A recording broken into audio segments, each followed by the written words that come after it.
Okay, folks. First thing I'm going to do is pass back anything that I have, which is primarily just bonus points. But that way you have them for keeping track. Then I'm going to go over what I expect to be on the, well, I've got some announcements, and then I'll go over what I'm expecting to be on the test. Well, or what is on the test. And then we'll get started into today's information. So, Easton Allison.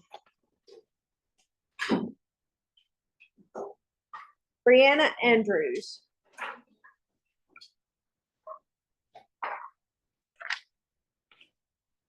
Ashlyn Bedreau. Wagner Burke. Derek Carter. Caroline Coleman.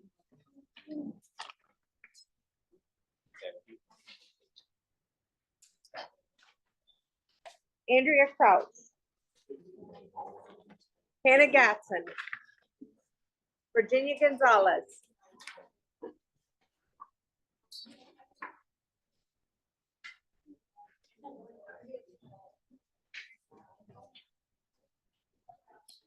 Kylie Grigg,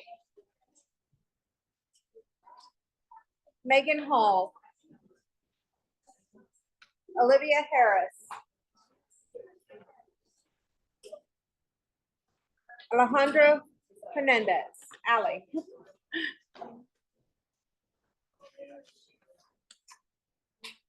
Hannah Hicks,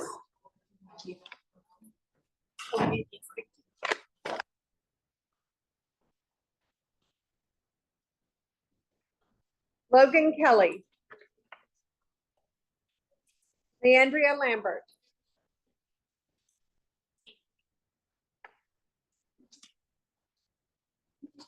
Adia Muhammad,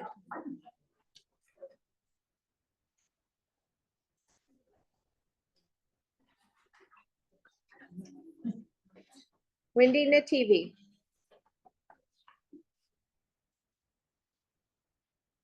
Kaylee Wynn, Emily Oppenheisen,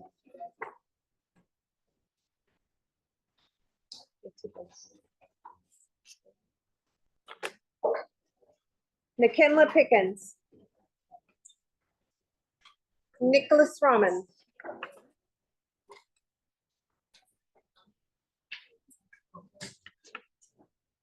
Nalaya Rogers,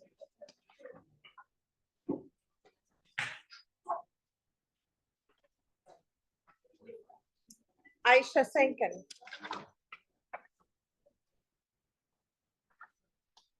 Garland Shaw, Noah Smith,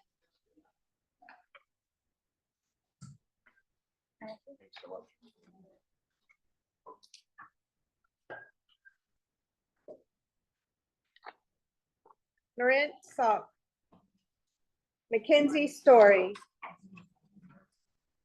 Caitlin Wakehoff,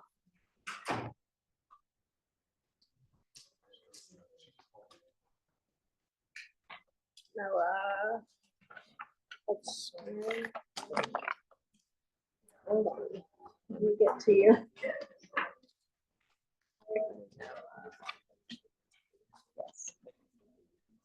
Mackenzie, Caitlin, Avery White,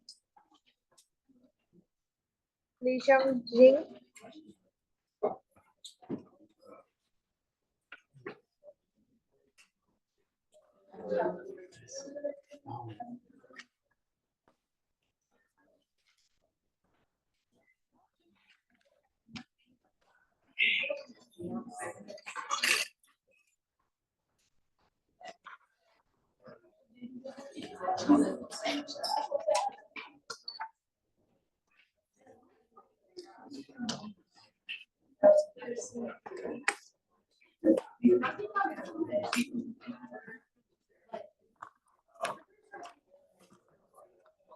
Okay, announcements. You do have a homework due tonight. You also have ed puzzles due tonight, 5 of them, and you have a Blackboard quiz due tonight. Hopefully you haven't waited till today to do them.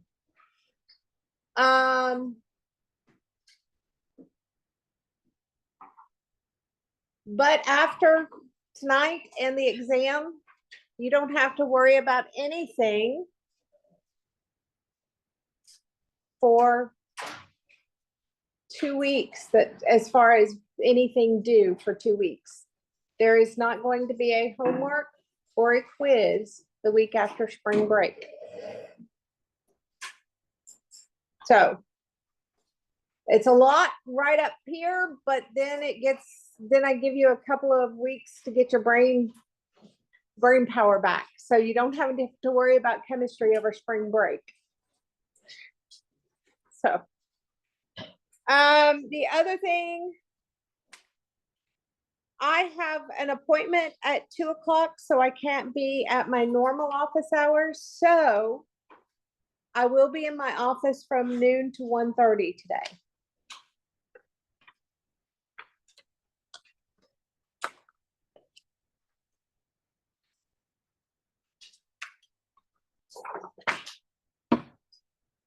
On Thursday, Rebecca Rodriguez Palacio, who is our laboratory coordinator in the department, will be in to proctor your exam.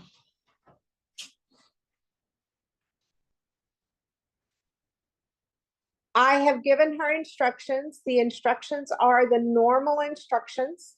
Number one, pen, pencil, highlighters, calculator. Those are acceptable to be out. So is a drink. But everything else should be off. Well, cell phones should be off and on silent and put away. And everything else should be put away under the desk.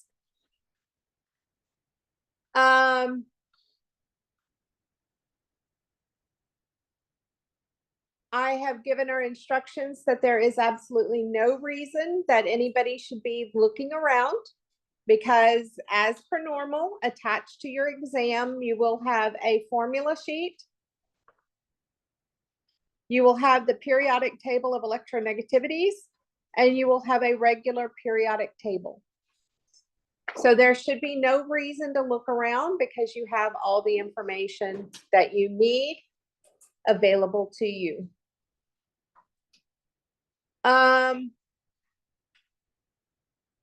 So pretty much it's normal. And you'll remove the last two sheets being your formula sheet and stuff, and I don't want those back as per normal. I only want the exam.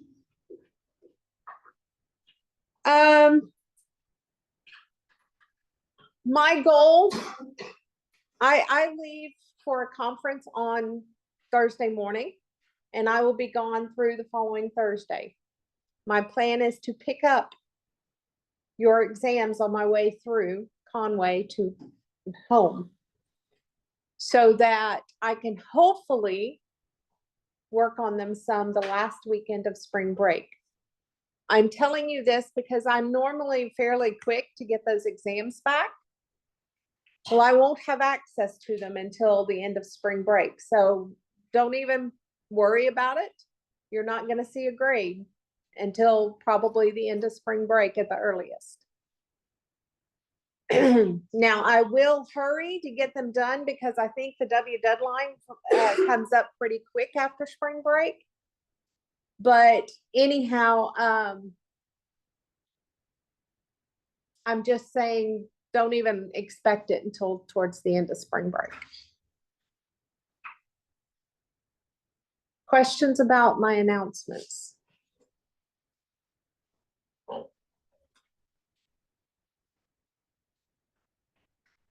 Okay. And tomorrow we have lab. That's another announcement.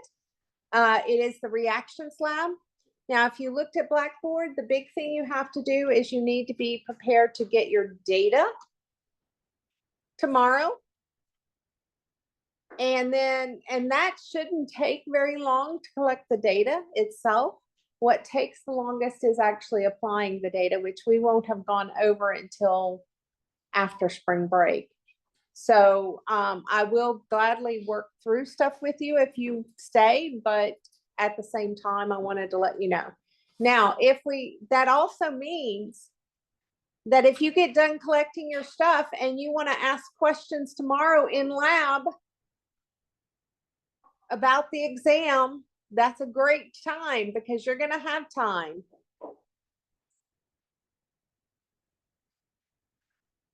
So if you can't make office hours, you can, since you got to be at lab anyhow, you can expect to stay longer and ask questions.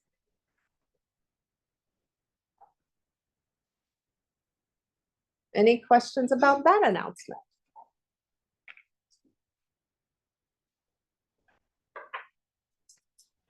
Okay, the test.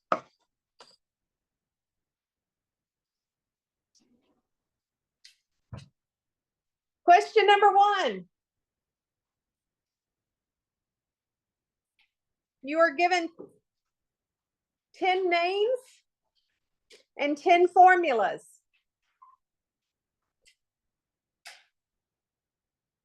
So for the 10 names, you have to give me the formula. For the 10 formulas, you have to give me the names.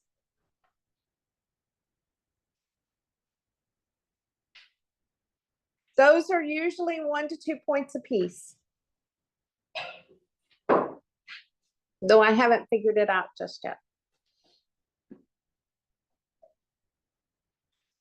They are all mixed up. So the mixed formula to name homework that's in a couple of weeks ago folder and the mixed named formula homework that's in a couple of weeks ago folder is going to be your best study guide because it's going to be more like what you're going to see.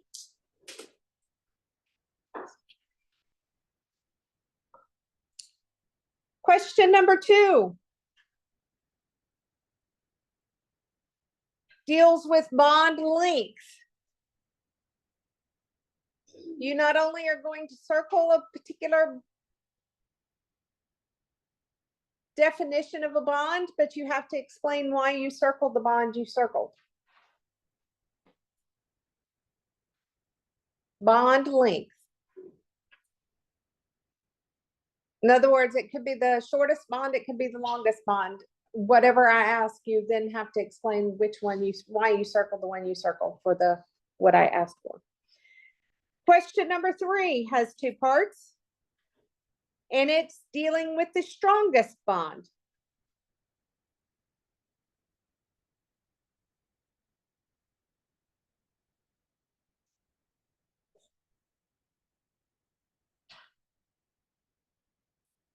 Yes.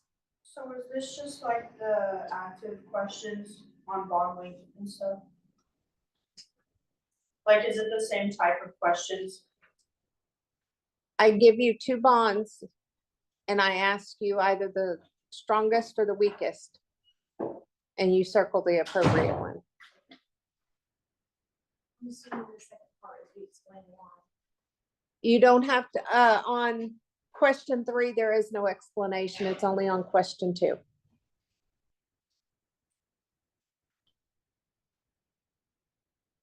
Question number 4 has 4 parts. You will be drawing Lewis structures. There is a Lewis structure of an atom of an element.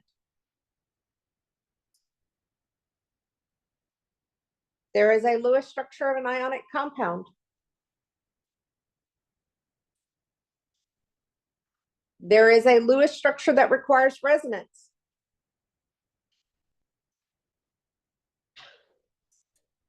There is a Lewis structure that requires an expanded octet.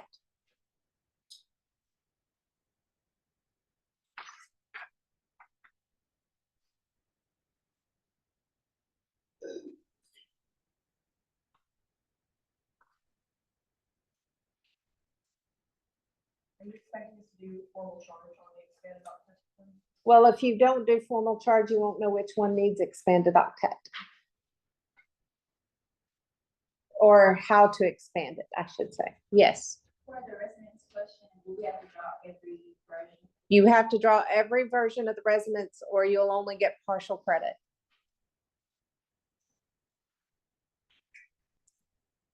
Question number 5 has 5 parts.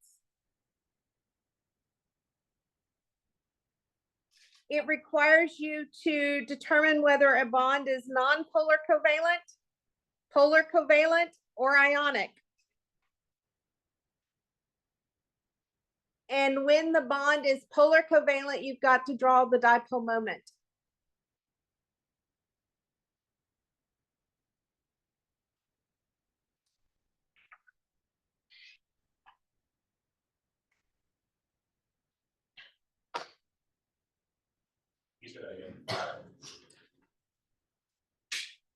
Non-polar, polar, or ionic. And if it is polar, you've got to draw the dipole moment.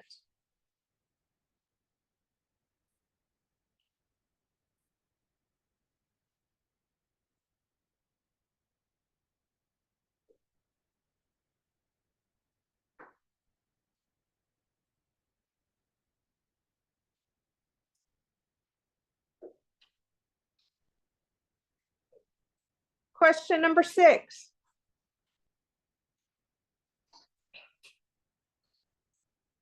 You will have to calculate the formal charge. Basically, I give you 2 structures. You calculate the formal charge on each atom in both structures.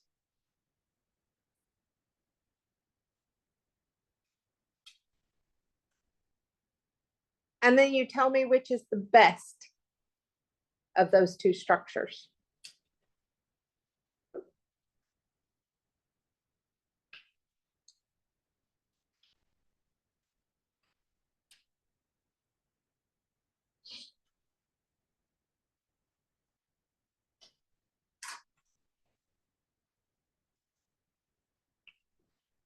Yes. Do we need to memorize the formal charge formula, or will that be one of the ones given? That is given to you.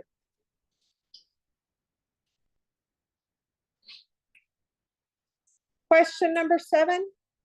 You calculate a single molar mass.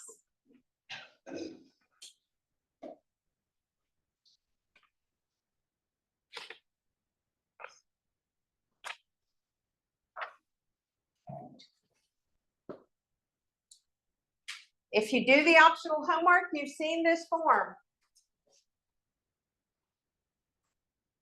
You are given 3 Lewis structures. And you have to tell me the electronic structure shape, the molecular shape, the hybridization on the central atom. You have to draw the molecule. And if it is polar, illustrate the dipole moment. You have to state whether the molecule is polar or nonpolar. You have to circle the ideal bond angle, and you have to give sigma pi bonding descriptions. There is a homework out there that looks identical.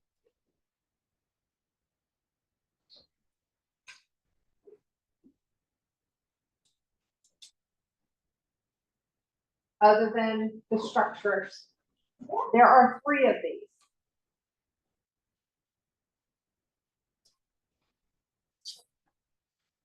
Again, that's electronic structure, molecular structure, hybridization, drawing it with the dipole moment, polarity, ideal bond angle, and sigma and pi bonds. By the way, on drawing, folks, because this is normally a question.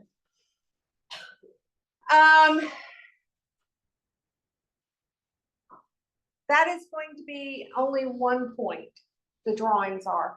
So get all the rest of it, because those are, all the rest of it's 2 points each. So this problem right here is 2, 4, 6, 8, 10, 12, 13 points for 1 page. If you can't draw, the maximum, if you don't draw it correctly, the maximum you're going to miss is 1 point. Make sure you get all the rest of it, because it's mostly circling. Yes. Those are going to be with the dash line and wedge. Yes. Drawing means dash line, wedges, and just straight lines.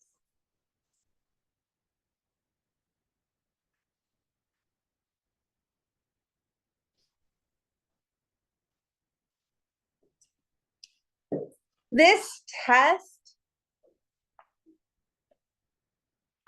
question 1 is right or wrong. There are no partial credits.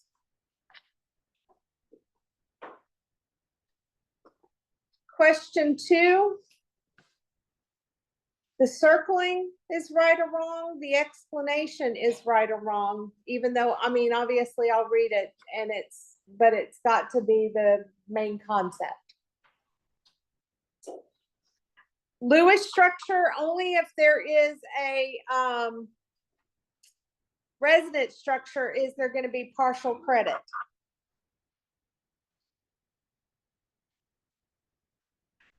Bond polarity is right or wrong.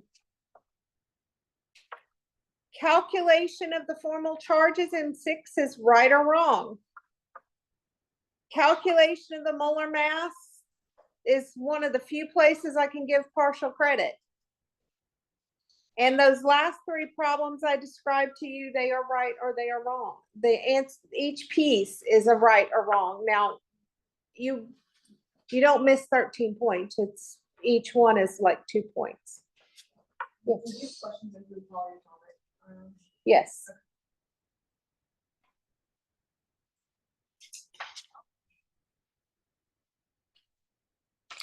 So you are given your, as far as the formula, yes, you are given the only one that matters on this particular test is the formal charge. And you are given the formula for formal charge. And then you're given, like I said, the periodic table and the periodic table of electronegativities.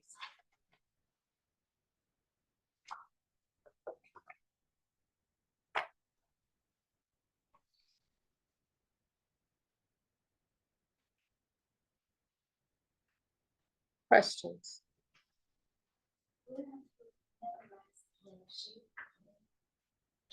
I give you all of the shape names and you have to circle the correct one.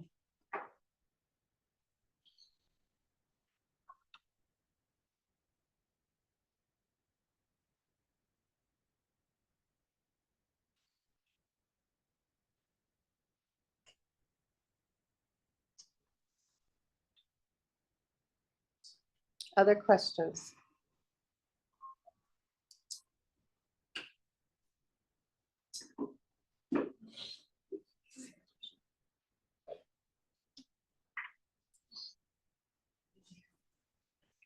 Okay. Then I'm going to get started into today's information.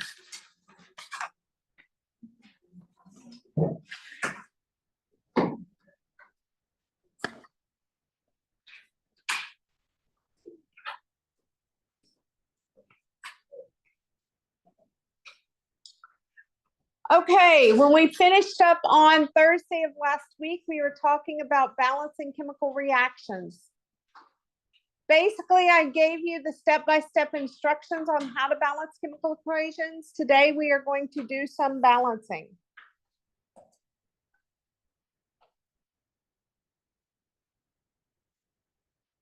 Now, so let's look at a fairly straightforward one to begin with. Potassium plus B2O3 goes to make potassium oxide plus boron.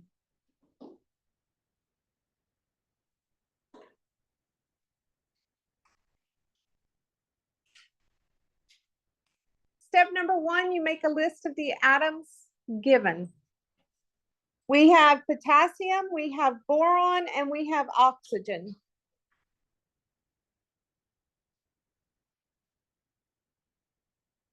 You list out how many you have on the reactant side. On the reactant side, we have 1 potassium, we have 2 boron, and we have 3 oxygen. You list out how many you have on the product side. We have 2 potassiums, 1 oxygen, and 1 boron. Because the 2 sides are not equivalent, this is not a balanced chemical equation.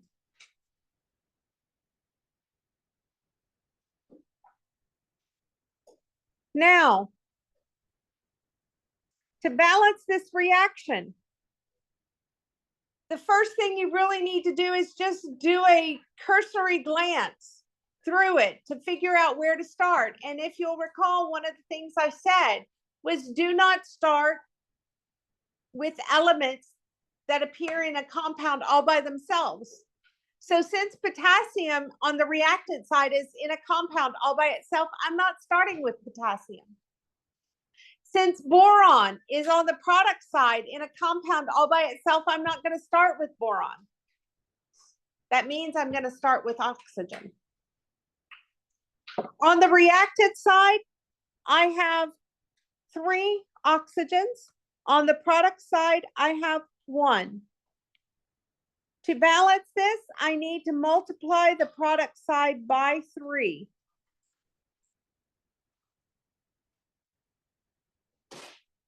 Whatever you multiply by becomes the coefficient for that compound. So since I multiplied by 3, the coefficient for potassium oxide is 3. Now what that wound up doing is that wound up giving me 3 K2O. So yes, I got 3 oxygens out of the deal, but now I have 6 potassiums.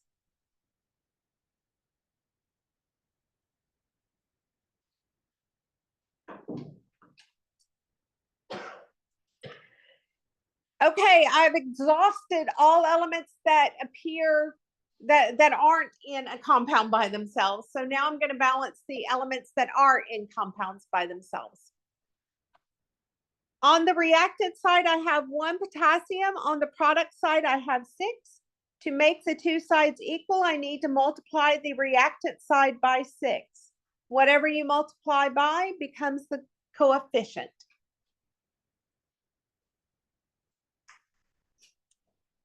Now to balance the boron. On the reactant side, I have 2 boron. On the product side, I have 1. To make the 2 sides equal, I'm going to multiply the product side by 2.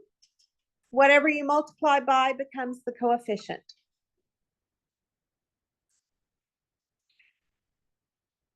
Now, all of the elements are this. There's the same quantity of each element on the reactant side as there is on the product side. So this is a balanced chemical equation, and we're following the law of mass conservation.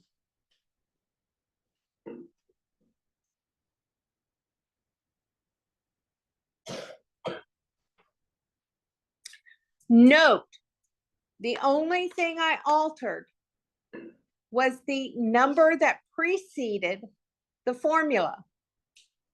You never alter the chemical formula, because if you alter the chemical formula, you alter the identity of the substance. So again, you can only alter the number that precedes the formula.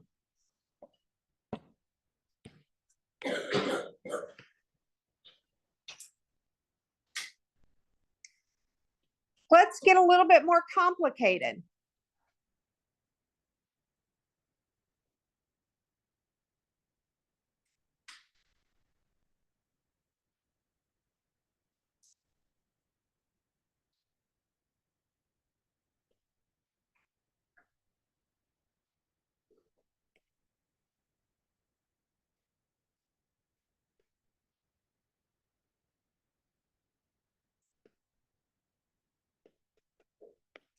We're going to react phosphoric acid with potassium hydroxide to make potassium phosphate and water.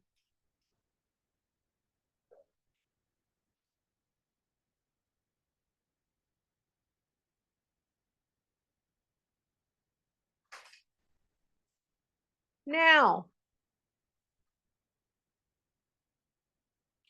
when I make my list, one of the things it said is if you have a polyatomic ion, or one of the things I said, if you have a polyatomic ion and that polyatomic ion exists on the reactant side and on the product side, when you make your list of atoms, keep the polyatomic ion together. Now, there's actually 2 polyatomic ions. One's just not as obvious. If I take H2O, H2O is actually the same thing as HOH.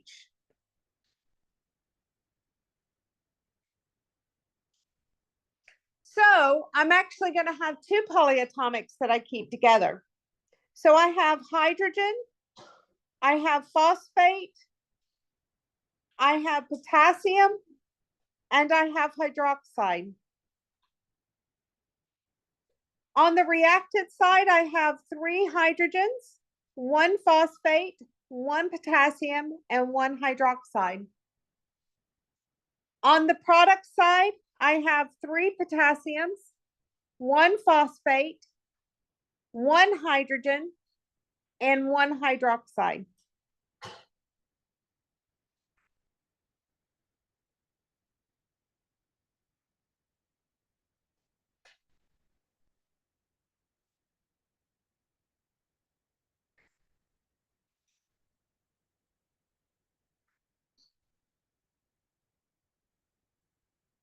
So to begin balancing this equation, I told you it's a lot like a puzzle.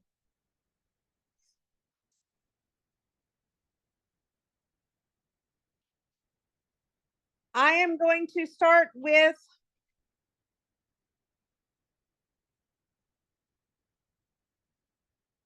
the potassium and see where it goes.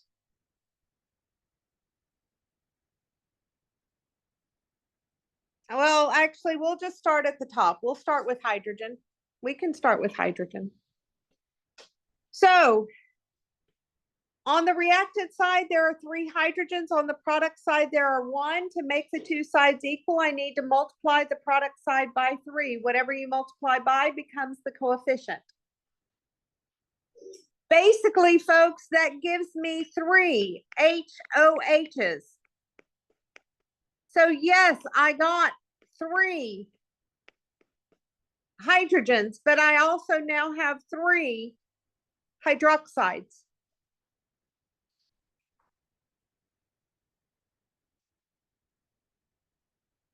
Okay, phosphate is balanced, so I'm not going to touch it. Now I'm going to touch the potassium. On the reactant side, I have 1 potassium. On the product side, I have 3. To make these 2 equal, I need to multiply the reactant side by 3. Whatever you multiply by becomes the coefficient. So that gave me 3 KOHs. So yes, I did get 3 potassiums, but I also wound up with 3 hydroxides. So this equation is now balanced.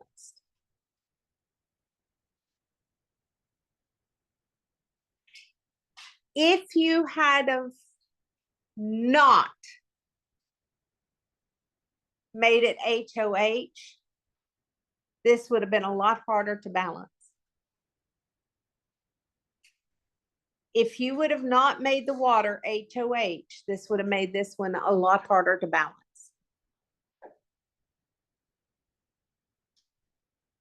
Also, and the reason it makes it harder to balance is because on the reactant side, hydrogen appears in 2 different compounds.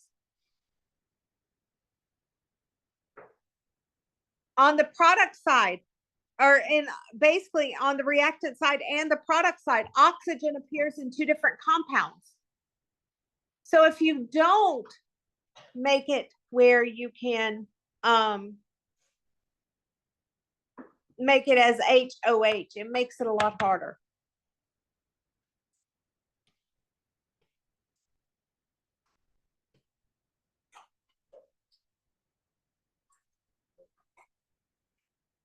Okay.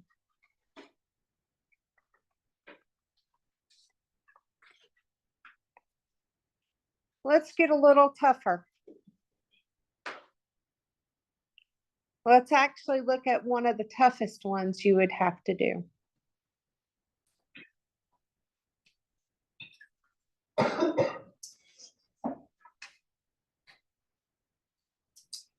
Let's look at reacting decane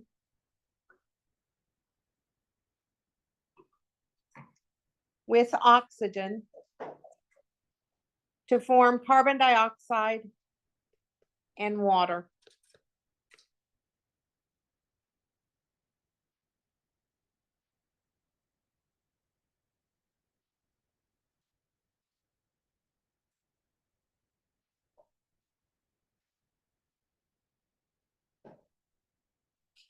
Okay.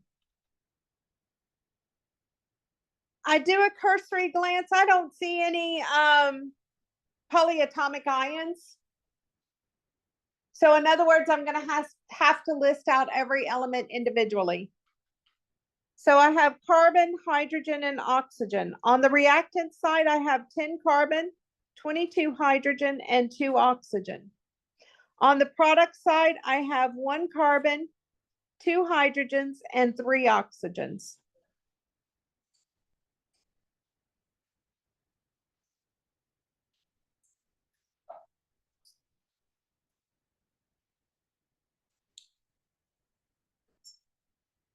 Okay, now we're going to start balancing this chemical reaction. Looking at it though, I'm going to balance oxygen last. Why? Because it's in a compound all by itself, and I'm going to save those for last. So I'm going to balance the carbon and the hydrogen first. On the reactant side, I have 10 carbon. On the product side, I have 1. To make these two sides equal, I need to multiply the product side by 10. Whatever you multiply by becomes the coefficient. But now I have 10 times 2 or 20 oxygens from carbon dioxide, and I have 1 oxygen from water. So now I have 21 oxygens.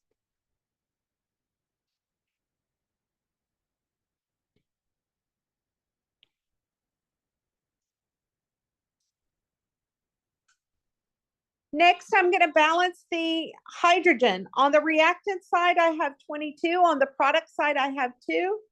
To make the two sides equal, I must multiply the product side by 11. Whatever you multiply by becomes the coefficient. But in giving me 22 hydrogens, I now have 11 oxygens for a total of 31 oxygens.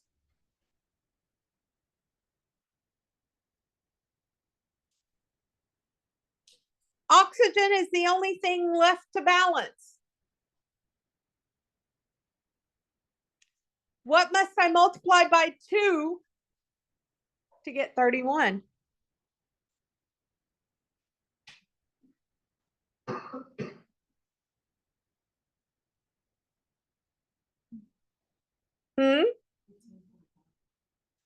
You multiply this one by 15.5. And that will give you 31.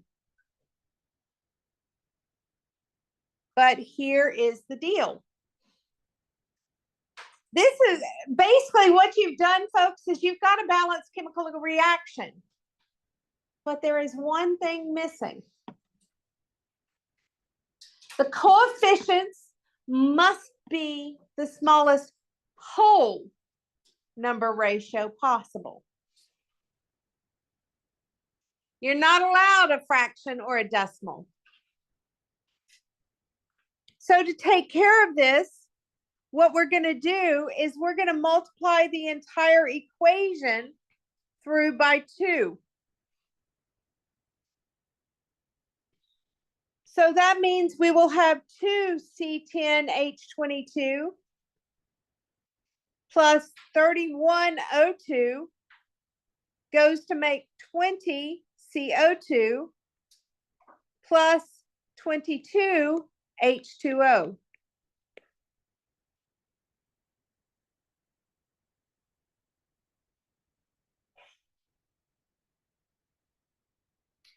You should always check to make sure that it is balanced when you have to do some manipulation like we just did.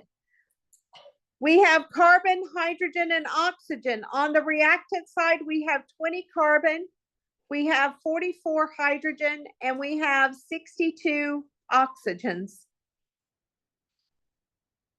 On the product side, we have 20 carbon, we have 44 hydrogens, and we have 40 oxygens plus 22 oxygens, and that is 62. So yes, this is the balanced chemical reaction for the combustion of decane.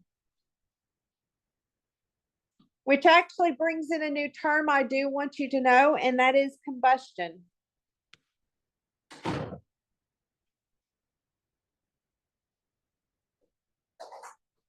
Specifically, combustion of a hydrocarbon. Well, let's talk combustion and then combustion of a hydrocarbon. Combustion is the reaction of a reactant with oxygen.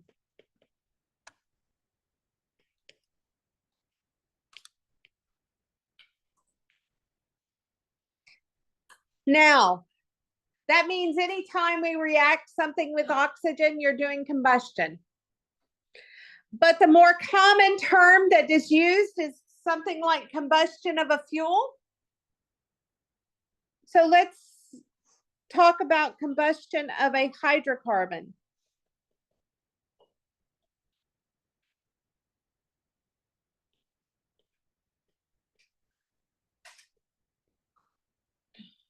In this case, the hydrocarbon is reacted with oxygen.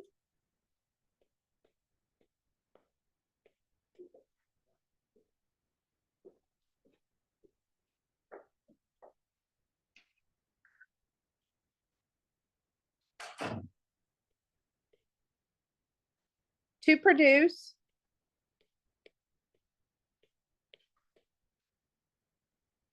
CO2 and water. So with your combustion engines in a vehicle, we combust octane. The octane is combined with oxygen to form CO2 and water for a pure combustion. Now we don't get pure combustion, we don't get pure products, but that is what, when you're talking about a combustion engine, that's what you're talking about. Is that you're reacting the hydrocarbon with oxygen to get CO2 and water.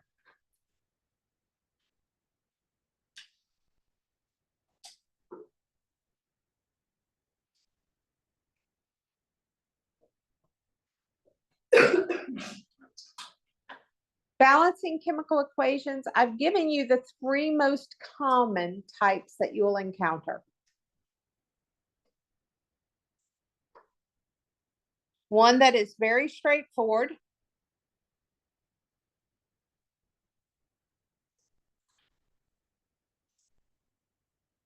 One where you can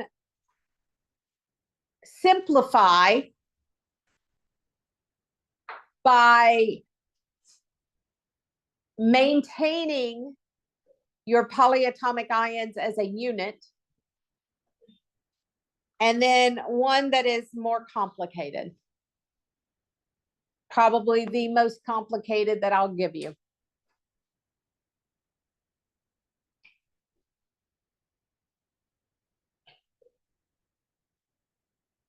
Any questions about balancing chemical reactions? Yes. How do you know when to break down the H2O into its H and OH? Okay. We haven't gotten to this, but we will by the next exam. A lot of times I do it if I have an acid reacted with a base. And so we will talk about acid-base chemistry a lot more after spring break. But that's the most common type. The other thing is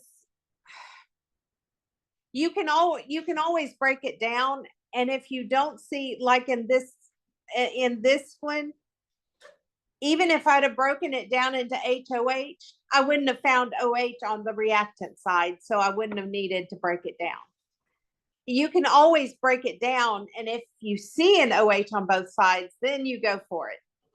If you don't, but the most, then you don't go for it. But the most common type is acid-base chemistry.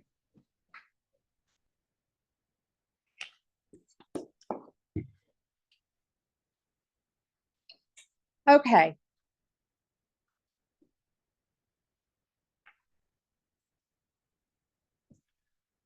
So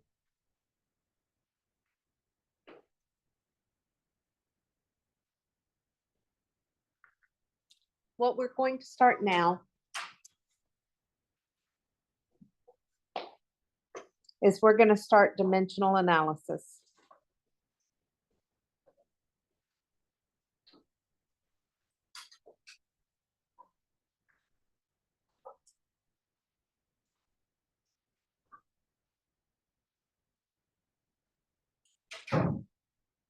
You've actually already done dimensional analysis. You did it on exam number 1.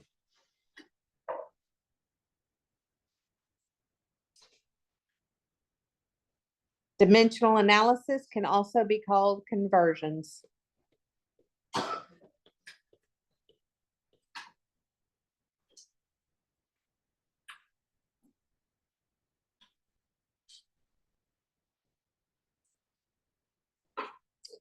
On exam number 1, we did conversions with the metric prefix system.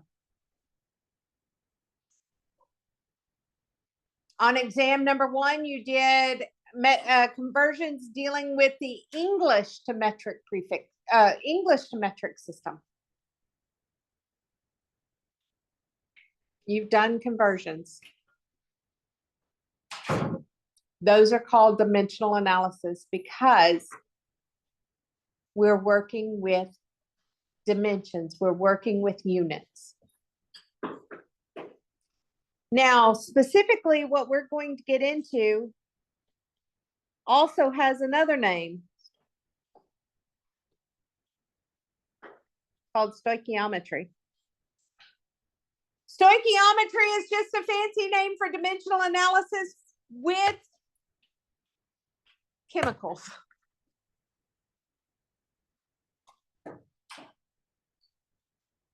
Stoichiometry is just a fancy name for dimensional analysis with chemicals.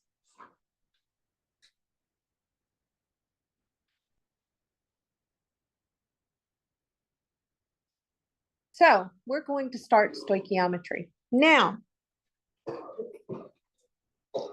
when we do dimensional analysis, we have developed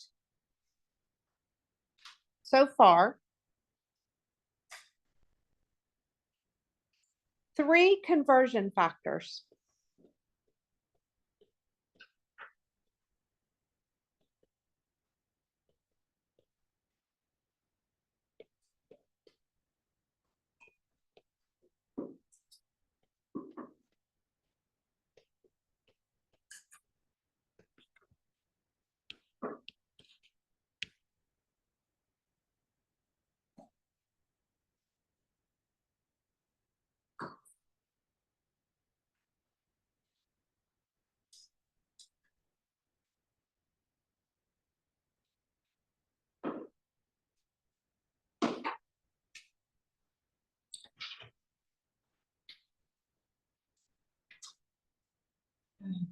The first conversion factor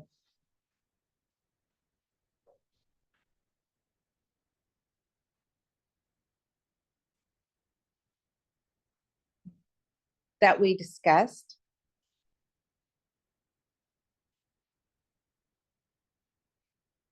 is Avogadro's number.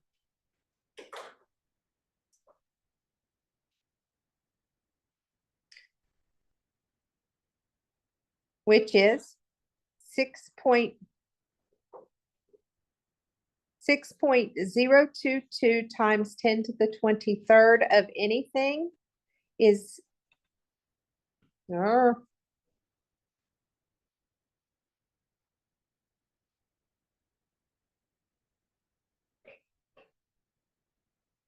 equal to 1 mole of that thing.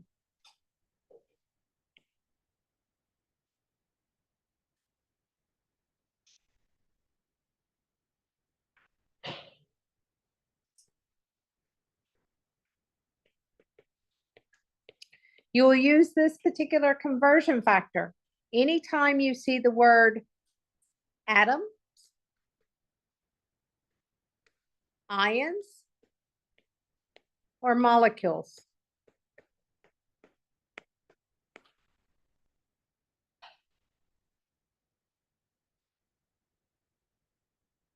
The second conversion factor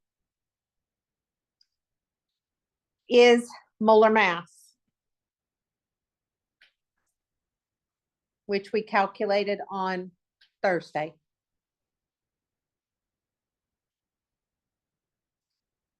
It has the value of grams of whatever is equal to 1 mole of that material. You will use this anytime you are working with grams.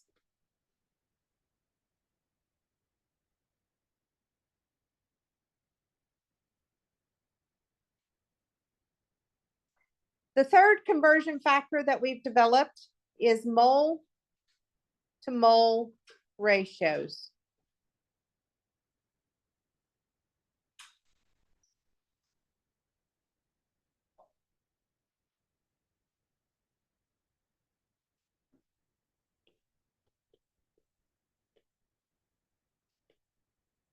Not equals. Which is mole of X, it's mole of Y.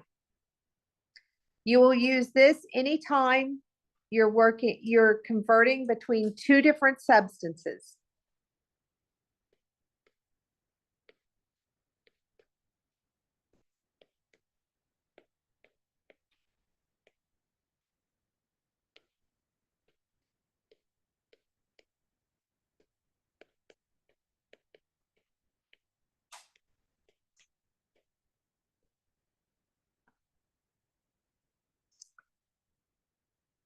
Now, I want to talk about two possibilities here.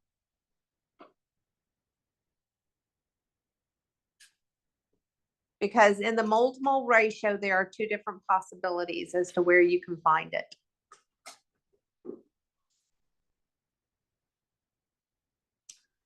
The first is in the chemical formula.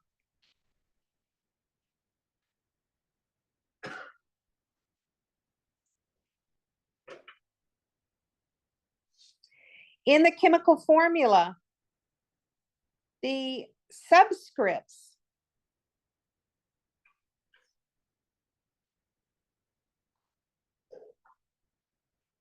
describe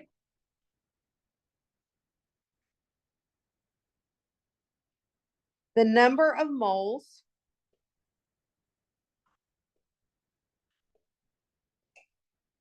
of an element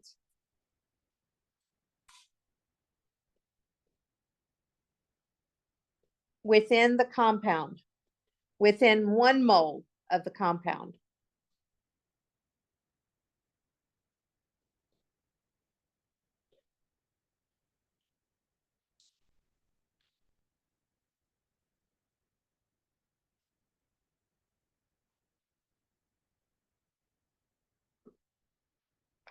The second place that you're going to find it is the balanced chemical equation.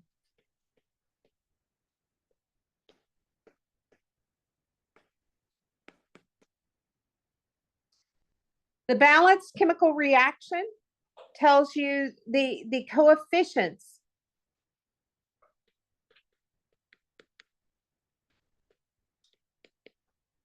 describe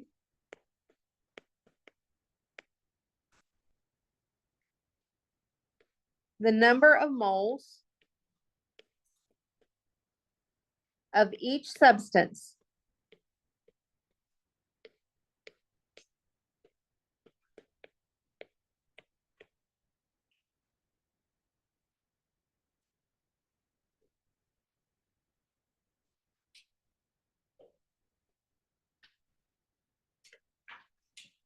Okay, so let me just illustrate.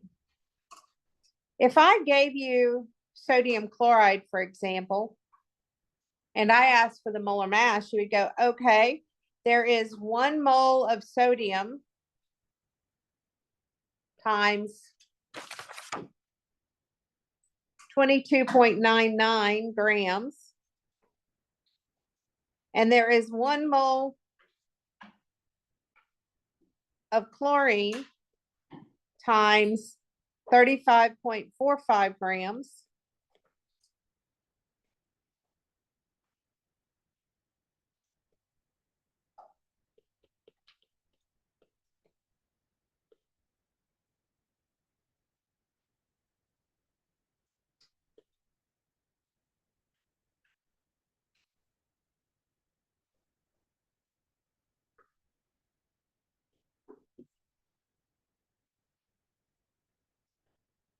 And you would come up with the fact that there is 58.44 grams of sodium chloride in 1 mole of sodium chloride.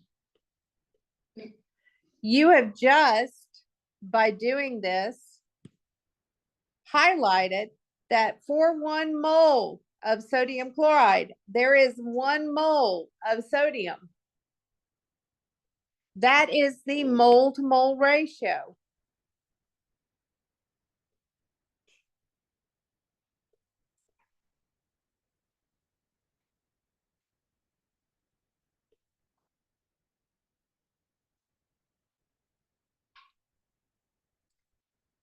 Now, with the balanced chemical equation, let's go back to the potassium reaction. There was 6 potassiums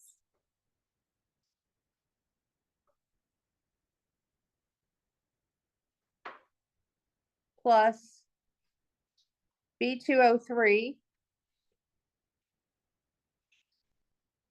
going to make 3 K2O plus 2B. These coefficients is the mole to mole ratio. So 6 moles of potassium to 1 mole of B2O3. Or there's 1 mole of B2O3 per 3 moles of K2O. In other words, you can do any combination that you want.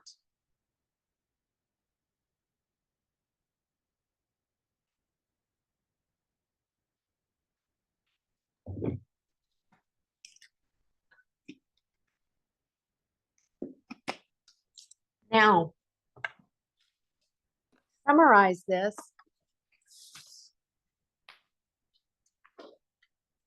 On Thursday, you picked up one of these. This flow chart helps you figure out stoichiometry.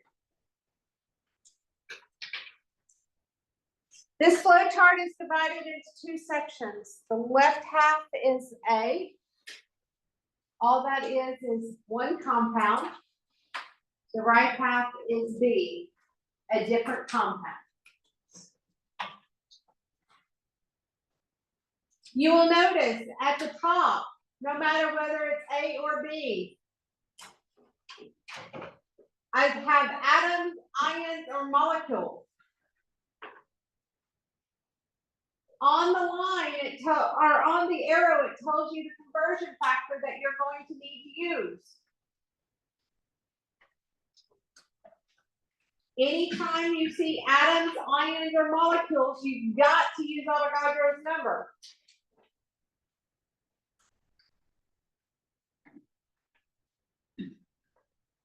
The far left and the far right, you're going to see grams. Anytime you have grams, you got to have your molar mass as your conversion factor.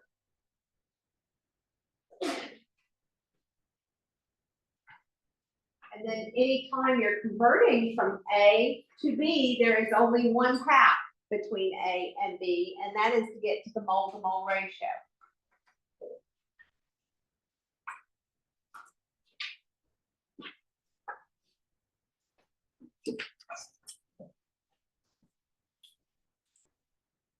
So let's look at an example. Actually, you know what?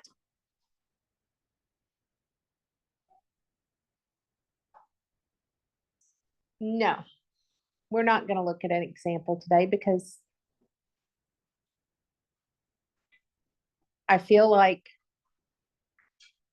you may not remember what we're doing, and we'll just have to go back over it right after spring break to get your brains back in gear. So instead of doing one stoichiometry problem, I'll save that one stoichiometry problem and I will do it. I will start all the stoichiometry after spring break.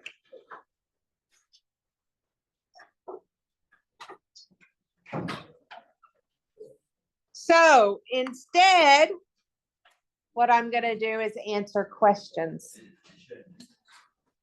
I can answer questions about today's material, or I can answer questions about the test. Yes. I know that a single bond is the longest in the weakest, but can you remind me how to explain why a single bond is like longest? Okay, so the question is,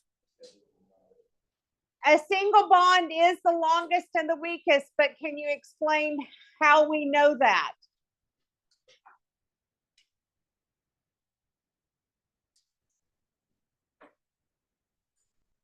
We actually did not go over the exact reason. When I ask you which is the longest, I'm asking you, it's a single bond is longer than a triple bond type thing. I'm not asking you to get into the weeds.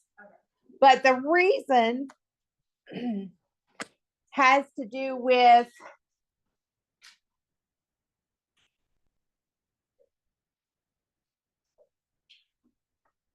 the reason has to do with that side to side overlap of those p orbitals. It brings everything in tighter. But we didn't actually go over that. So with that type of question, all I'm asking for is, if I ask which one of these is the longest, a double or a triple, you say the double because doubles are longer than triples. Did you do an example of a resonance structure? Okay.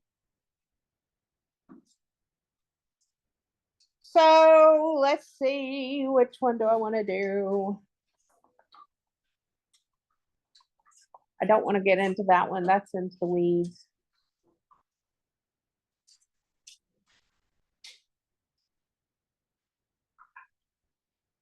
Well, I guess I'll do one that reminds you of, no, I don't have time. So I'm going to have to do nitrate.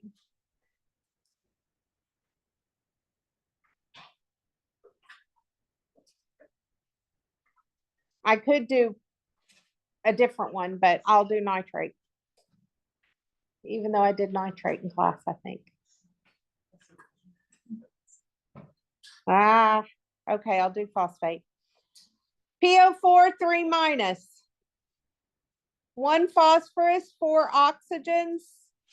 Phosphorus is in group 15, the last digit of 5. It has 5 valence electrons. Oxygen's in group 16, the last digit is 6. So it has 6 valence electrons between the two. They have 29.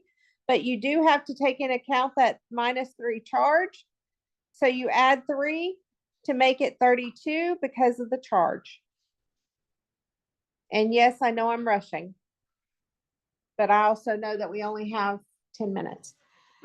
The central atom is going to be phosphorus, around which we're going to place all other oxygen atoms. You draw a single bond between the outer atom and the central atom, and you subtract 2 for each bond you drew. We drew 4 bonds. 4 times 2 is 8, so we'll subtract out 8 due to the bonds. You then give your outer atoms an octet. In order to give all of our oxygens an octet, we have to give each oxygen atom an additional 6 electrons. 6 times 4 is 24, so we have hit 0. At this point, you asked, does everybody have an octet? Yes, everybody has an octet, but phosphorus is in period 3 or greater. So what else must I ask? I got to do formal charge because the question is, should it have an expanded octet? When I do the formal charge on the phosphorus is equal to the number of valence electrons, 5, minus 1 for every bond. It has 4 bonds, and 1 for every dot. It has none. So this has a +1 formal charge. The formal charge on the oxygens is 6 valence electrons minus 1 for every bond. They have 1 bond, plus 1 for every dot. They have 6. So they all have a -1 formal charge.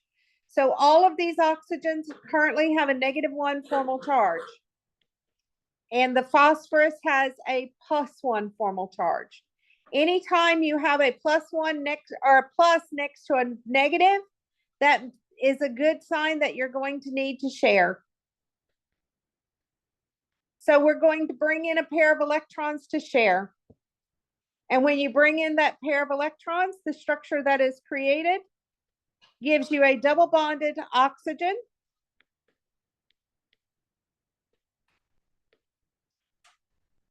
and 3 single bonded oxygens. When you calculate the formal charge again, these oxygens here are still going to have a -1 formal charge. In other words, the single bonds are going to have a -1 formal charge, but the double bond is now going to have a formal charge of 0, and the phosphorus is going to have a formal charge of 0. I know I'm flying. So phone pictures is fine if you're needing them all. So I apologize for flying. It'll also be recorded because I'm still recording. Okay. Again, folks, so I said something quite useful in knowing whether or not you need to expand your octet. If you have a positive next to a negative, do a sharing. Have a positive next to a negative, you will share. Okay, now, here's the thing. I have minimized formal charge, and one reason I know I've minimized formal charge is because I have -3, and that is the same charge as on the ion.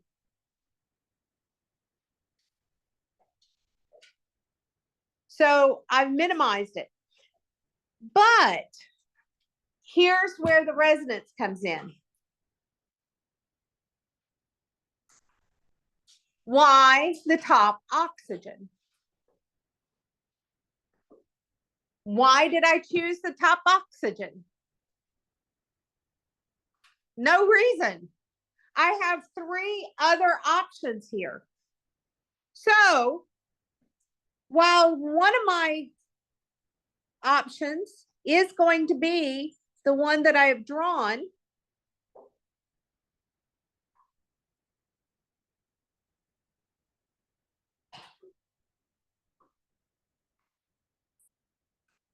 because I made a decision and I could make an equal decision, I need to show my other options.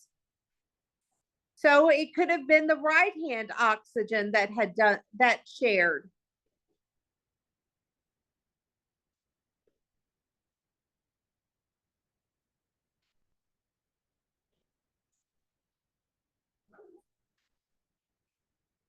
It could have been the left-hand oxygen that shared.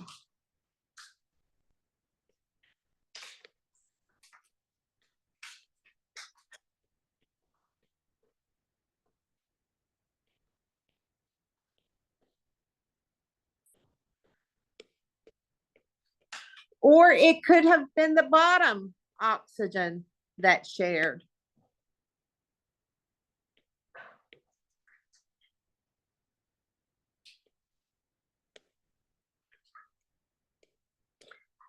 Phosphate has 4 resonance structures because they're all equivalent.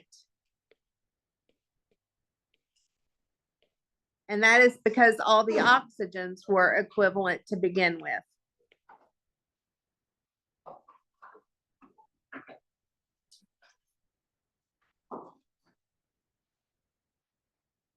So anytime you make a decision as to who shares its electrons, and you could have made an equivalent decision, that's when you need resonance.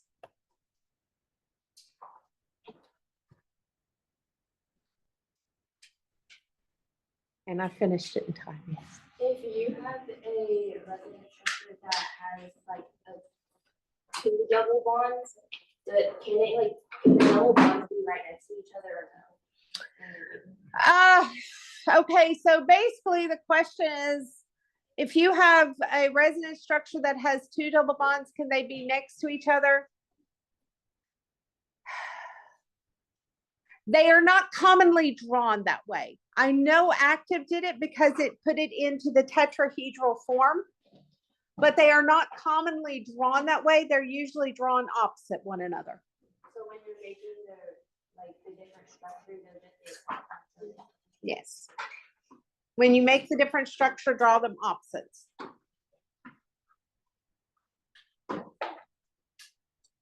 Good luck on Thursday and safe spring break.